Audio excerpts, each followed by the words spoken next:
class 12th English medium students. Now stay tuned. Now we study arithmetic. Arithmetic is a condition. For example, such a magnet shows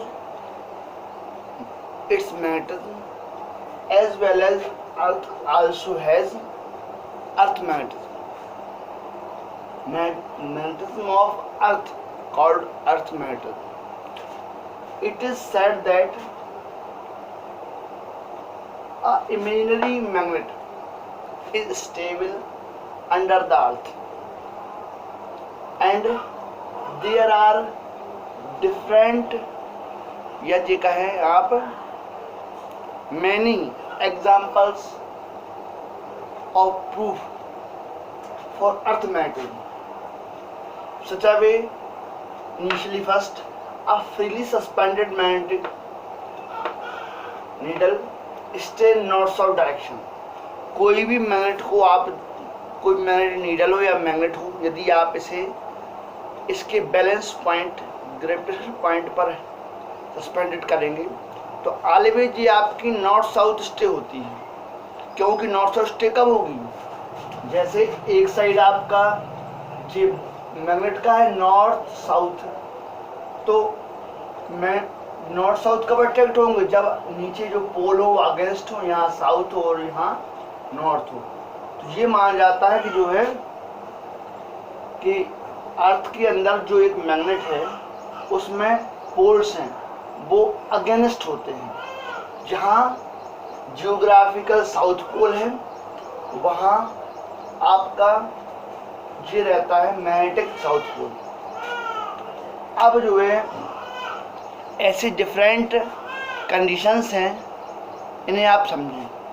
जैसे जो आपका आप जो कहें magnetic south pole ये आपका है, तो साउथ पोल नॉर्थ पोल का करेंगे अट्रैक्ट कर लेंगे. इसी प्रकार नॉर्थ पोल साउथ पोल का करें अट्रैक्ट कर लेंगे. इस टाइप से अट्रैक्ट करते हैं. कोई मैग्नेट आप रख दें अर्थ के ऊपर सस्पेंड करें तो क्या होगा? हमेशा जो अर्थ में जो मैग्नेट रखी हुई है तो हमारे जो जनरली जो पोल में दिखाई नॉर्थ साउथ उससे जस्ट अगेंस्ट डायरेक्शन में नीचे अर्थ में पोल्स होते हैं.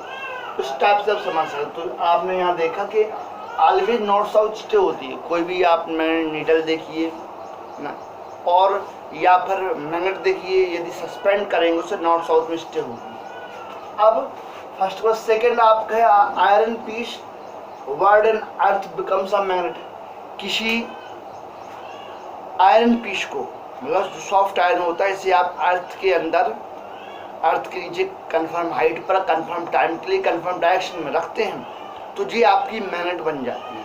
नेचुरल मैग्नेट फॉर्म होती है. तो ये तभी से होगी जब अंदर एक मैग्नेट होगी. वो कैसे? क्योंकि मैग्नेटिक फील्ड एक मैग्नेट से दूसरे कोई सॉफ्ट आयरन है उसमें इंडक्शन के थ्रू मैग्नेटिक फील्ड डेवलप की जा सकती है.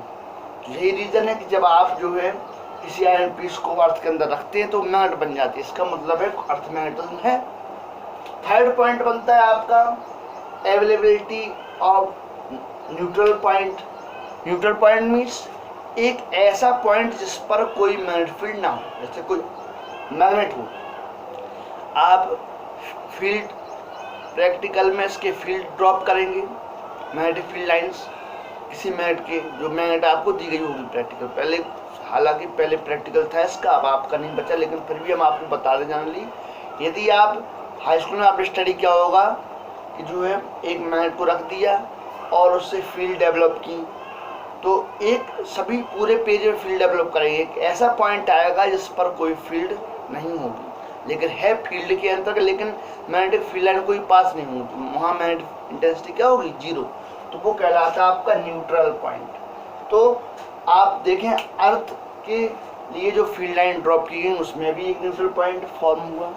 तो इस टाइप से ये क्लियर हो जाता है कि मतलब अर्थ मैग्नेटिज्म शो करती है. अब कंडीशन तो है कि यदि कि मैग्नेट इसमें अंदर है कि नहीं, लेकिन मैग्नेटिक फील्ड शो करती है.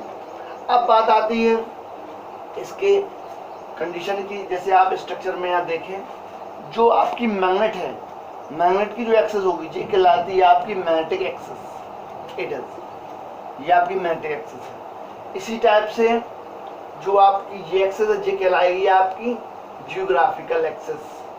ये बन जाएगी आपकी जियोग्राफिकल एक्सेस। जियोग्राफिकल एक्सेस के थ्रू आपकी नॉर्थ से ईस्ट आपकी अर्थ रोटेट होती है। लेकिन एक बात आप यहाँ ध्यान रखें, जो आपकी जियोग्राफिकल एक्सेस होती है और जो मैग्नेटिक एक्सेस होती है ये आपकी कोप्लेनर तो होती हैं लेकिन कोई एक्सेस नहीं होती, मतलब एक ही एक्सेस पर लाई नहीं करती। इनमें जो एंगल होता है वो 11.5 डिग्री का मिनिमम एंगल होता है। आपने देखा होगा कभी भी यदि आपने कंपास नीडल देखी हो तो डायरेक्ट साउथ में नहीं रुकती, हल्की तिरछी रुकती है, वो आपकी मैग्नेटिक फील्ड लाइन शो करती है। अब बात आती है मैग्नेटिक एक्सिस के परपेंडिकुलर जो एक्सिस होता है, मैग्नेटिक एक्सिस के परपेंडिकुलर रहने वाला एक्सिस स्ट्रैटेजी कहलाएगा इक्वेटर्स। तो जी जियोग्राफिकल इक्वेटर्स, क्योंकि ये जियोग्राफिकल एक्सिस है, जियोग्राफिकल इक्वेटर्स, और ये अगर मैग्नेटिक एक्सिस है तो ये मैग्नेटिक इक्वेटर्स इस टाइप से। अब कुछ एंगल्स आते हैं इनमें, ये तो आपने जियोग्राफिकल इक्वेटर्स और मैग्नेटिक इक्वेटर्स समझे।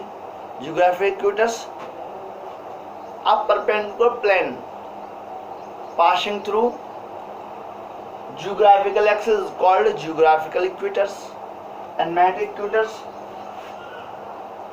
equators perpendicular plane on magnetic axis is called magnetic equators।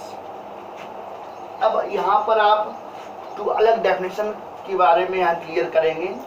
First है आपका angle of declination. Angle of declination angle between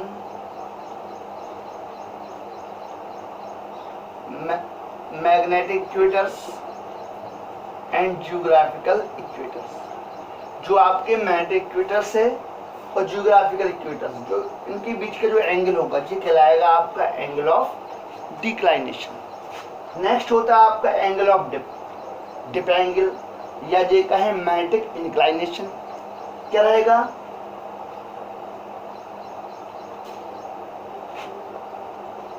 a magnet which free for rotate its axis and form an angle with the horizontal of earth magnetism is called angle of dip। मतलब जो आपकी magnet होती है, जो magnet जो है जो कि फ्रीली मूव कर सकती है अपनी एक्सिस पर, ये अर्थ की हॉरिजॉन्टल से, अर्थ मैग्नेटिज्म के हॉरिजॉन्टल से जो एंगल फॉर्म करेगी, इस एंगल को आप कहेंगे एंगल ऑफ डिप। क्लियर? तो आप सभी से स्टडी करें। आज के लिए इतना ही। Thank you.